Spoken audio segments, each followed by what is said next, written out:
Do women prefer to be monogamous with a low-value man or share a high-value man? Well, look at society, and you tell me. Monogamous. Ask me. Wait, so let's ask the single ladies. What would you prefer? I would prefer someone who's monogamous. I left a situation where I got the Bentley, I had all that, I had the kids, I had that. That was great. I want a companion. I want real love. And to me, what monogamy means to me is someone who's committed to themselves. That's like, the answer is within you. And to be honest, I feel like, again, like the sex has been lost in translation and what it means. I don't care, man or female. It's been lost as it's so sacred. So for me, I have kind of taken those blinders off where I'm like, okay, he has to be here. I'm okay with dating the trainer in Austin, Texas. That's just where I'm at. Like, I don't need a certain thing because I know what I'm wanting. Most guys in that percentage are not going to give me. So I would rather have a monogamous man than someone who can do whatever. So you think the personal trainer is going to be monogamous? They're like known for cheating, no? Well, I mean, here's my thing. Like, I get it. Like, I don't generalize people because I'm one of the most misunderstood people online as well. And I feel like there's a lot more to me, and I don't like to just put everyone in a box. I'd like to get to know people. So no, I'm not going to just say, oh, well, of course he's going to cheat on me. Like, no. Okay. Would you take a guy that makes $35,000 a year and had a dad bod? Monogamous? Had a dad bod? Yeah, dad bod. I feel like for me, I would want someone who. Sorry, go ahead. Okay. Sorry. I pour into myself, and I'm accountable for my shit. I'm aware of what I got going on. I'm not gonna have a mom bod. I'm in the gym. I had a baby a year and a half ago. I'm in the gym 4 to 5 times a week. So I would want someone who can match at least the work ethic. Now, when it comes to money, I know for me, I want to be able to. I do not want to rely on a man. I have literally done that before. It didn't pan out in my favor. Okay, because what happens is you get the rug ripped from under you, and then now you fucking get out, bitch. Give me the motherfucking keys. It isn't that. So for me, the lifestyle I want, I am responsible for. So I don't look for a man to make X amount of dollars because anything that I want, I'm gonna get myself. Well, because in my head, I feel like a guy's just as likely to cheat if he's in the top 20% of like looks. Just as likely as money. You know what I'm saying? Like, it just doesn't. Let me ask a quick question just so I can clarify something, because I understand your points. You're saying you want a partner, a life partner. Are you sure? And I'm not accusing. I'm genuinely asking. Are you sure you're not confusing the amount of time the man spends with you with his monogamy? Because they're different things. Because what happens a lot of the time, if a man's out here chasing chicks, he's barely home. But imagine you had a man who was home 7 nights a week. He was always home. I'm talking about like an hour, like during his work lunch. You don't even notice. Then would you even give a shit about monogamy if you had all of his time effectively? Would you really care? I still would care because I feel like that's still just an hour a day, and it's not really quality time. I feel I really have been in so many different situations. Again, the trainer in Austin to the NBA player baby daddy. Like, I have seen all of that stuff. And it's just my personal experience and perspective to where I want someone that sees the value in the Grand Canyon. I want somebody who. I understand. Okay. Like, so that's a good point. And so I'll just ask the first question. I'm going to ask the second question.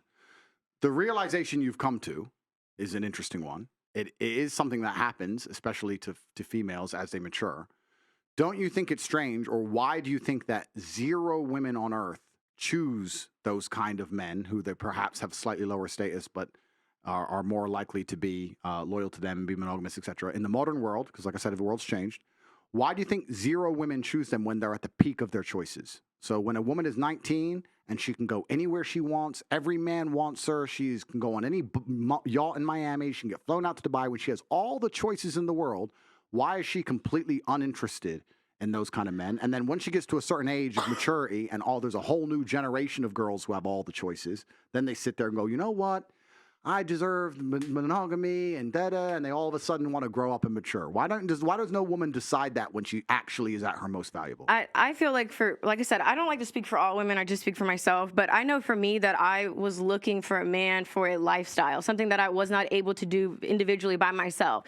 So that's why it's like, well, yeah, I want to be able to do this, do that. I want to go for the football player that was just on GQ. And in reality, now I realize, well, okay, there's a lot that comes with that. I can make my own money. I don't necessarily need that type of guy for the happiness that I'm looking for. Again, seeing value in the Grand Canyon is a lot different than like, okay, here's money for this, here's allowance for that. And here's an hour of my time. As you asking why a man that is 20, 21, 23 is not a top G, like a 30, 40-year-old man. No, the point, your age actually dictates your sort of maturity to a large extent. Well, I'm arguing the point. The point I'm trying to make is that what I actually think happens, especially in the modern world, because the modern world's all fucked up and nothing's the way it's supposed to be.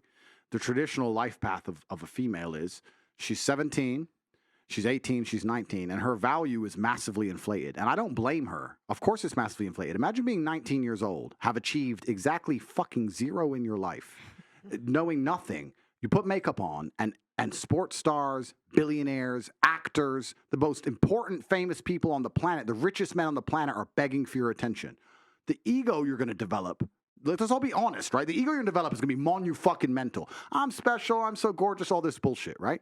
And then what happens as they grow older, as new generations come along, because the truth is most women are at their peak attraction, let's say in their early 20s. As they grow older, what women become is far more fearful of competition. This is why you'll see a woman who's a bit older go, oh, I really want monogamy. What she's scared of is her dude getting a 21-year-old. That's what she's fucking scared of. She may not know it. She may not say it. But basically, that's what the truth is, because she knows a 21-year-old is going to be more desirable, higher status, more fertile. That's what she's scared of. Cheating is bad when you're 30 or 20, sir. So no, but it's not about that. I'm telling you the shift in the female mentality, because when a female is 20, she doesn't give a fuck about any of this. She doesn't want to find the nice man. Now she's trying to, like you're saying, chasing a lifestyle, chasing Mr. Promiscuous, chasing Mr. Famous. Doesn't give a shit until she starts getting scared. Oh, shit. Oh, my age begins with 3 now. And then they change, their mentality changes. It's a fear element. That's the reality. And it's a biological fear element. I'll give you an example of it. You know what's amazing about humans? We are still very primal. When men like these two and me, when we walk through the mall, people just move. It's like you can sense when the big animals turn up, right? It's something amazing about humans. If you have a very attractive 45-year-old woman, she's gorgeous, but a gorgeous 19-year-old walks in, look at that 45-year-old woman's face. She's furious. She fucking hates her. She just doesn't like her for no reason. Yeah. Because women understand, unfortunately, but your age is a massive indicator in your value. In an inverse way to men, men are more valuable as we get older. Every woman knows that. Every woman will sit here and go, yeah, I want a man who's older than me. Of course. But if I say it the other way around, I'm misogynistic. It's just the reality of the world. So then we have to go into the other point. The point is this. When you were at your peak value, you had zero interest in monogamy. But then you find a man who's 35 at his peak value. He's finally struggled and worked, because when he was 19, no girl spoke to him. When he was 23, he was broke. When he was 24, he had no life experience. When he was 25, he couldn't fuck. When he was 20, whatever. He finally gets to the point where he's now at his peak value. Him at 35 is you when you were 19. And then you're sitting there saying to him, no, you should be monogamous. It's like, well, you fucking weren't. You did whatever you wanted in your peak. Now I'm finally got there. And I had to work for my shit. God gave you. God and L'Oreal gave you. I had to fucking struggle. I had to go through hell to get on this yacht. You got on the yacht with an Instagram DM. I had to buy it. And now you're telling me I need to fucking settle down and behave and grow up? Fuck you. Because it's bullshit. You're assuming that the journey is a man that starts with nothing to something, because there's a lot of men that have exactly the journey of every man on earth. We are born without value. Do you think so there's specificity in that. Can I just because that's not how it should be for everybody, and that's not how it is for everybody, and not for every woman either as well, may I just say. Can I ask Brittany something, please? Then you've learned in the past, and now you want to find someone to settle down. With hindsight now, would you have reversed it and started young, looking for someone to settle down with, looking for those values that now you know? I'm talking that with hindsight.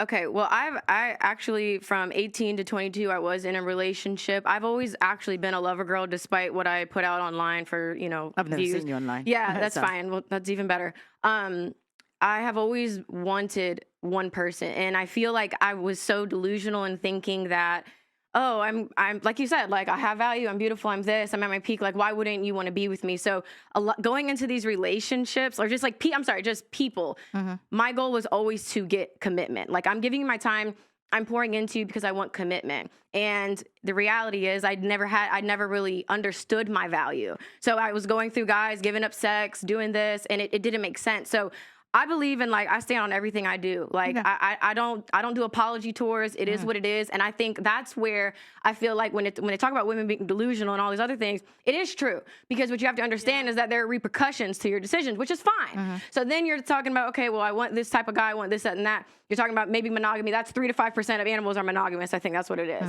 right? So your window is really, really small for what you're looking for, and even to go on to the point you said where you were talking about, it's like a subconscious fear. I think it's for me, I feel like if it was more of a fear, I would have just stayed in my situation. Like, it wouldn't have made sense. Like, I mean, that was my first kid. I thought I waited and did it right. I left because I believe it. There's something else on my heart when it comes to love, and I'm just gonna have to trust that. And if that means being alone, having a dog, I have to take that chance because the Bentley, the ring, the house, and still getting, again, deceived, right? Disrespected, because deceit is disrespect, right? So I cannot settle for that. I can't suck a dick and shut up. And that is where a lot of people don't like my views and what I represent because it is something new. I don't know how it's going to fucking end. I don't know what's going to happen. What would you tell your 17, if you had to, like, what would you tell your 17-year-old self, knowing what you know now? Looking back and you had to meet yourself at 17, what would you tell what would you tell yourself? Like, lock it down and wait for the right man, don't have sex. What would you tell your 17-year-old self?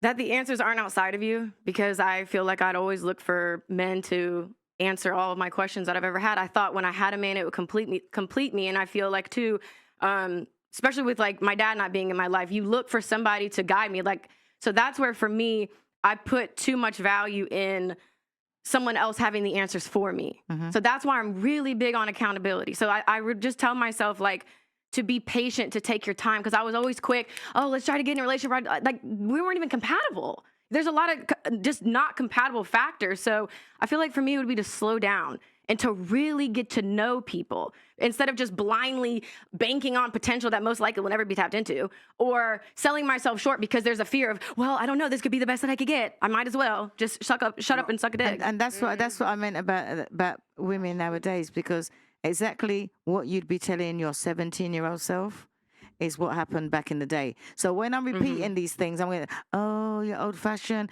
But it seems like women do what they like, and then they hit a certain age and say, oh, well, I've got to settle. But it's not settling. You're just getting whatever you can. You know, or whatever you deserve. You know what? Because Auntie? if you think back now, you'd be telling people now, rather than say that Auntie's old-fashioned or Auntie don't know what she's talking about, look what she'd be telling her 17-year-old self, which ain't nothing that I ain't already said. Yeah, because that's fine. really and truly, really and truly, let me finish. Because what I've always said, and you can check, I'm an older version of you. So where you've been, I've already been on up, come back.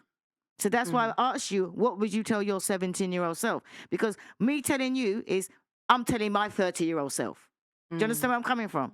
So it's not that I'm old-fashioned. It's just that women hit a certain age and then realize, oh my God, it wasn't that old-fashioned. You know, it works because it does. But there's no point in waiting till you're a certain age to start thinking about it.